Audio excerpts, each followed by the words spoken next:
And it was at first it was a wide open mission field. I loved it. We were like, hey, we know what all these people are looking for. We know what they're searching for, and so it was a wide open mission field. But there came a point where there's too much compromise within what we were doing. It was, you come to crossroads in your journey, and that was a crossroad. I realized that there was things that just didn't reconcile, and so the Lord had asked, he said, you need to lay that down, and if you do, Rene, I will make you an ambassador of my beauty. And it was really, it was really powerful. What a great word. Yeah, Yes. because you were in the fashion industry, and now it's like, I want to make you an ambassador of my beauty. Yeah. They wrote, there's a newspaper article, that was the heading on it, and he just took that heading and said, now it's gonna be turned around for my kingdom and my glory. And actually we're starting to see more of that now, with even being on this show, and also God opening up doors for us back into Hollywood. But we'll share more about that. Yeah, wow. I mean, that's great. I mean, that's just a direct word from God as to what He wants you to do. And I mean, I guess when people hear, because you're talking about it in a matter of minutes here, but you talked about pruning and laying down, kind of the same thing, right? Where God has to go in there, and it's not an easy thing to do because our will is so strong, so it requires that submission. Like you said, I like the 2-step, right? Because we talk about the 12-step, and thank God for those 12-step programs. Like they're awesome, but how many of us can just listen and or hear and obey? Hear and obey. I did a little kicking along the way. Well. Don't we all? Kick a little bit. That's I've kicked too, so I know. I hear you on that. So this pruning's going on, this laying down is going on, and you're both kind of, supporting each other through all of this, going through this with each other, and talk about what happens next. Well, we were going through a lot of healing. God was going and almost re-identifying us. We put our identity in so many other things, and now God was identifying us as sons and daughters, son and a daughter of God, and what we really were made for. Sometimes we don't realize how many times we live for other people's expectations or become what other people, especially in the modeling industry, you become whatever people need, and so now the masks are coming down, and it's getting raw, it's getting real, Steve it was funny, he'd always say it, it's like God had to get the Egypt out of us. He goes, he's getting the Egypt out of us. I said, okay, here we go. That's all it is. Yeah, it's just we're not going to go 40 years around in the wilderness, but he's getting the Egypt out of us. Yeah, but that's powerful, though. You said taking the masks off, because you're in that industry where it's like a facade, right? All of the time. All the time. I mean, I was the product. I mean, we were the product. I mean, you as and talk about rejection. I mean, they look through your book. No, we're looking for it. Yeah. Oh, okay. And you get a lot of hard knocks like that, but you just keep going. But have you experienced any rejection from people that were in your circle of influence when your lives began to change? Oh, definitely. Some people. All kinds. Yes. Yeah. Talk about that for a minute, can you? They didn't get it. I mean, it definitely got a lot of attention, and some people were open to hearing about it, and we were the leaders, so they kind of had to hear about it sometimes. We couldn't help it though. It wasn't preaching; it was passion. Right. I mean, we had found what we were looking for, and so there's mixed things. We still have friends we still to this day have friends from back then, and some have accepted the Lord, and others are still figuring it out. But it was we had to learn to. I guess we had such an encounter that nothing was going to take away that encounter from us. I mean, that's just it. When you have an encounter from God, someone can't talk you out of it. Right. It's real. It's real. Yeah. And it happened to both of us, And so, there's a process there, but Did you want to share anything about the rejection piece, Stephen, or? Yeah, all kinds of that. I mean, good friends. Like literally, wouldn't pick up the phone, wouldn't even talk, and then you hear all the backbiting and all that. Those guys are freaked out. It's only a fad. It only lasts for a while, and here we are, almost 20 years later. Well, they said that with the disciples too. That's right. It's going to die out. It's going to die out. Yeah. So all this pruning, laying down, things are happening. Your lives are changing, and what happens? Where are we on this journey now? Because I know we want to get to where you are today, right? God begins to redirect that passion towards His kingdom. I mean, we had served the kingdom of darkness since forever. Right. And our selfishness. Yeah, you know, yeah. And honestly, and all of a sudden there was like this a new perspective, a new understanding, like, wow, God's amazing. Mm-hmm. And I mean, before we know, we're doing ministry because it was like, that's just what we were created to do, is just to be about the Father's business. Even when we begin to discover in the Word, it's like, well, we can do this, we're already doing this. And of course, we were sharing the gospel with anyone we could share the gospel with. And we ended up starting this music ministry that traveled all over the place, and with that, again, it was the worship, it was the evangelism, and we saw hundreds and hundreds of people get saved. I mean, we were in max security prisons in Russia, just rocking out for Jesus, and these guys just getting messed up by the Holy Spirit and coming into the kingdom of light. I mean, you know, just encounter after encounter. So that kind of started us like, wow, okay. Here we go, God. And we knew at one point, we kind of get to this point where, I mean, because I was still working 40-hour plus a week thing. We were gigging 3 nights a week, traveling all over the place. And it was kind of like, something has to give here. Yeah, right. And so the Lord said, yeah, you'll be here at this place for another short period of time. And I was thinking it was going to be 3 months, and it ended up being 9 more months. And then it was clear, like the Lord said, now. And that's when we vocationally entered ministry. Because, I mean, pretty much from the day we said yes, we were doing ministry. Right. And now God was calling us vocationally, which I never, honestly, had ever imagined I'd be doing. And, right. And, you know, and when you say vocationally, so, I mean, that means full-time. Full-time, right? It means no more fashion stuff, right? That's right. It's just full-time and doing that. Correct. Yeah. And so, when, what were you just talking about, at that point, so he gets called, and at first that was hard too, because it was like, we stepped out in faith. I mean, our whole journey with him with God has been a faith journey. It wasn't like everything laid out. Every step of the way, we have to step off the cliff, and then God always has us. But it's always that step. And it wasn't like you had a plan. No, not at all. And in the midst of going into full-time ministry, that is the time I got pregnant. And I'm like, wait a minute, God, I want to nest. As women, we want to nest when we're pregnant. We're security. And that's right. But we were launched into this, and God has been so faithful. And our daughter is just growing up right in it, and she's made for the lifestyle that she was brought up in. And so it was just, so she began to travel everywhere with us. Yes. Everywhere we went. She was just part of it. From the womb onward, you know, it was just, she was in the presence of God. She was in the midst of ministry, and has just grown up. So talk about ministry. So what is that today, or what are you doing?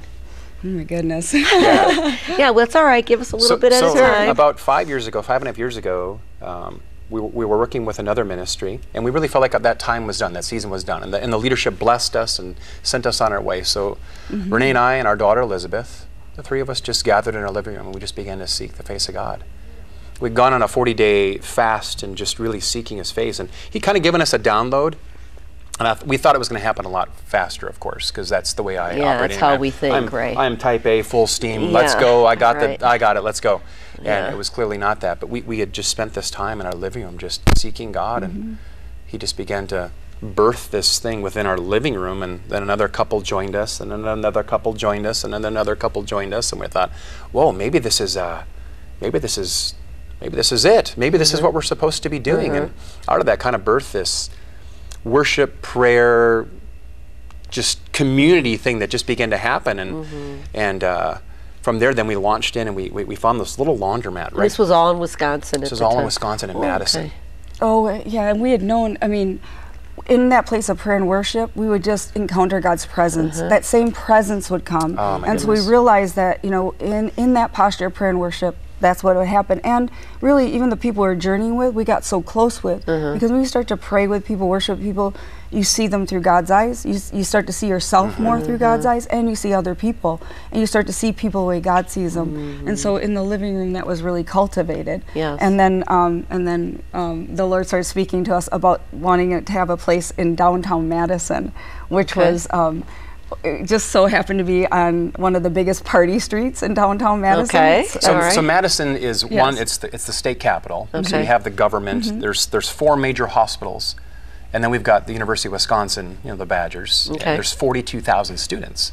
So God just plops us right down on like the busiest party street in Madison. It's like Bourbon Street in Madison. Pretty much. It really is. Mifflin Street, it's awesome. Mifflin Street. And, and so that's where we began to just worship, pray, and adore, and love the Lord. And we began to raise up these teams of just worshipers and people praying. And in that, all of a sudden, this whole church community began to erupt out of it as well. And then it was like, well, we can't just stay in the prayer. We got to go out and love these people too. And all of a sudden, evangelism began to erupt out of this place of His presence too. And I mean, now we're seeing people get saved, and we're seeing, I mean, healings taking place right in the street, whether that's on State Street, you know, or up near the Capitol Square, or right there on Mifflin Street. It was just neat to see the Lord all of a sudden in His kindness go, wow, here I come, here I come, here I come. And He was using us. I remember one day there was this guy, he was an atheist, and he really made a point to say that several times as he was coming to the door. I'm an atheist. I'm just coming here because my girlfriend wanted to come down here and check it out. I said, that's fine.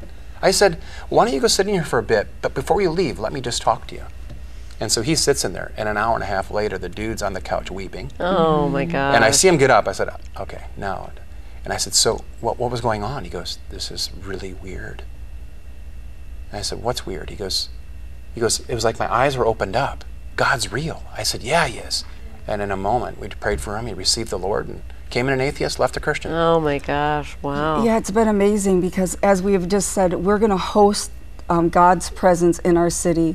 We're going to lift up His name.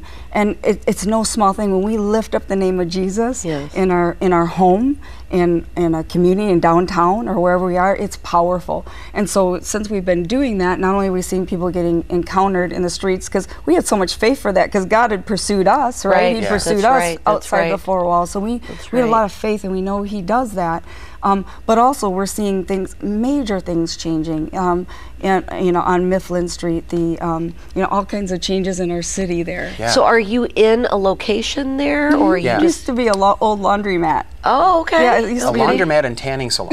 Okay. So all right. did a little kind of washing, and I was trying to figure out if there was a message there. The sunshine. There you go. Well, people would still, after we first got in, they'd still come in with their laundry baskets, and they'd think it was still a laundry. Well, it's not that anymore, but we can help you with a different type of laundry. Some neat conversations with people. Just so you're doing this now there, and you have this going on there for several days a week. So 5 years now. Since the first. So what does it look like? What is a how often do you have services? Like, what does it look like? Yeah, so during the week, I wouldn't call them necessarily services. They're just gatherings of worship and prayer, and it's young and old alike. There's students. Is it like the International children. House of Ministry? It's similar. There's some of that kind of going on, but yet because it's right there on the street, it has a little rawer feel, because you get people coming in off the street just coming in to check it out because they can hear the music and all that. They're drawn, and they'll say, I was drawn in by the sound. What's going on in here? The heat. And so it's some neat encounters. Even Rene was saying just the changes that have even taken place. There was a Planned Parenthood just the next block up. And we began to target that, and even some of them began to put the life, just kind of that silent scream, making intercession for the unborn. That Planned Parenthood closed down. Not only is it closed down, they literally dug it up from the foundations and actually built a whole new building there. Yeah. Wow. Yeah, and there was a psychic up the road, and she's no longer there. So there's like significant changes right there. And it's not that we're doing anything but praying and worshiping. We're not protesting. We're just out there, and these things are just changing and shifting. And so we started to realize that when we cultivate God's presence, things shift and change. And so from there, the amazing thing is God has now launched us into the nations with this as well. I mean, we now have 50 acres of land and 3 buildings in Ghana, Africa. And we can share a little bit about that story. Yeah, just talk about that. Amazing. When did that happen? Now, so there was a guy in our church who was originally from Ghana and said, hey, he was just sharing some of his story, some of his thing, and I said, well, why don't you, when you go back to Ghana, why don't you just kind of do an exploration and just see if there's a way we can maybe bring a team there? And he just began to weep.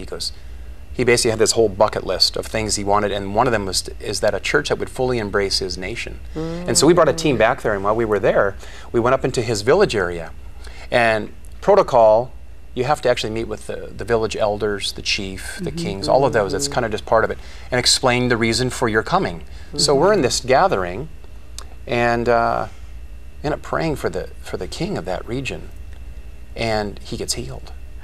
He's so taken back by the goodness of God, he calls us in the next day. A couple of us went in for a private gathering with him, and we began to just speak his destiny, and God was just giving us words of knowledge, and I mean, he would just speak into this. I mean, this guy is starting to tear up, you know, and he goes, "What do you guys need? You guys need land? I'll give you land." And they end up giving this 50 acres of land, 3 buildings, and it had been abandoned for 25 years. But the point is, these buildings are made out of concrete, so there wasn't too much we had to do in the way of just some of the roofing and those things like that. The first thing we did was establish a place of worship and prayer, place of his presence. And so that got finished this past January. Like building that altar, right? It's amazing where the fragrance of Christ can go up. Right. And then we've got an orphanage that'll be done probably within, you know, sometime early summer. And then we're gonna refurbish this whole old vocational school, and so there's just that ongoing secondary, beyond secondary school. So it's like in our lap, all of a sudden, in a moment, we have all this. Well, we're doing crusades there, and we're planting churches. We've got over 100 churches that we're overseeing now in Ghana, Africa, as well as now even the expansion that's actually taken place even in the Great Lakes region. Are they like house churches, or like are they hut churches? Like some are hut churches. Some are, you know, they've got actually buildings. I mean, it's actually really amazing. Oh, bless them, hut churches. Yeah, like, really, that's truly, like awesome. truly. It's funny because you know, it's one of those jokes whenever you say, well, if I give my life, I just don't send me to Africa, right? I think I actually probably said that, you know, when you're like, just don't send me to Africa. Because it seems like so far away and you know, and remote. Who knew? It was just like we go into that region, and actually we didn't even know going into that region. It's known as one of the darkest regions as far as like the voodoo. That's actually where voodoo originated from, was this particular okay. region between Ghana and the next nation, Togo. This whole region there was where it originated from. It's really, there's people that won't go, the ones who get educated in medical field and education won't go back. They won't go back, they get out of Dodge, you know, they get out. And so this terribly lacking in all those areas. So when we go in now and we're bringing teams and people are getting healed, I mean, this God has to show up, or these people, I mean, it's horrific conditions they're living in. And so in those conditions, God really shows up in his mercy and kindness and demonstrations of his love. And so it's just so amazing. And now we have 50 children that are actually already officially registered to us. Yes, officially registered, that we're going to be receiving. So those into are the orphans. We've already got them set up. So do you already have a team that's out there that's going to be working with them? So what we've done is we began to create some relationships with some of the guys right there in the land, and that's been really kind of fun, is really raising up leaders in the land. We really felt that was what we were supposed to do, not just a bunch of Americans going. However, we'll have a pretty regular cycle of people from the U.S. and other places that will actually go there, and whether that's... And where are you drawing those folks from? So some of them are right from our church, and then we've got this kind of whole network that's beginning to erupt that we're overseeing as well, and from that we're just beginning to glean, and even as we do some itinerant ministry as well, and when people hear the heart and the vision behind that, it's just awakening their hearts. And now, are you guys independent, or are you connected to like a larger organization? Yeah, so we are connected. So there's an apostolic network called HIM, which is Harvester International Ministry out of Pasadena, California. And they oversee 14,000 churches, both in the U.S. as well as around the world. And so that's kind of our apostolic oversight, and and so out of that, you know, we've got our own network that's beginning to erupt out of that as well, and it's been pretty fun to see what the Lord's doing that way, not only in Ghana but also here stateside too. So what is your desire? Like, what is it that you've seen all of this happen in what period of time now? So that less than a year and a half. With Ghana, from the first Ghana thing. So when Global Presence started 5.5 years ago. In our living room. And so Global Presence is the church that's in Madison. It's now the church. So we have the prayer room, which is down on campus, and then we have a larger gathering space that we do. We host our training center. We host a number of conferences, regional gatherings, just to equip the body to do the work of the ministry. What's the training center like? We do a lot with the training center. We teach people how to hear the voice of God. You know, so we believe, you know, everybody can do the stuff, meaning we can all hear from God. We can all go out and, you know, love people and touch them with the love of God. So it's kind of like discipleship ministry. Definitely. A little bit, Equipping and activating so that we're not just hearing about this. I mean, okay, here's what we're doing tomorrow. We're going to go out. Like we had about 125 people on this past Saturday, and we just sent them into the community.